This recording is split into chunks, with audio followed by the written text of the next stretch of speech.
Poc s'imaginava Gaudí que 125 anys després de la col·locació de la primera pedra de la Sagrada Família, l'elèctrica d'Arma estaria tocant davant de la façana de la Passió. Aprofitant aquest aniversari, el col·lectiu Per un bon traçat del TGV ha tornat a recordar què suposa la construcció d'un túnel a tocar dels fonaments del temple expiatori.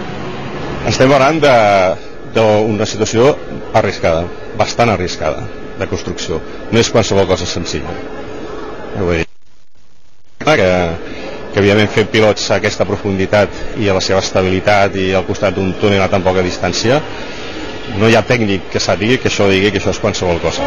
55.000 veïns són afectats i 900 edificis, però és que entre els 900 hi ha la pedrera que té els peus i per tant els fonaments molt més febles encara que els del temple de la Sagrada Família. Tot i que l'Ajuntament de Barcelona de moment no els dona suport, l'organització té la mà estesa per arribar a un acord i sembla que l'alcalde la vol recollir. Hi haurà diàleg, i el diàleg ha de basar-se en la racionalitat, en poder transformar la realitat en plena seguretat per veïns, per infraestructures, per equipaments tan entranyables per a la ciutat de Barcelona com la Sagrada Família.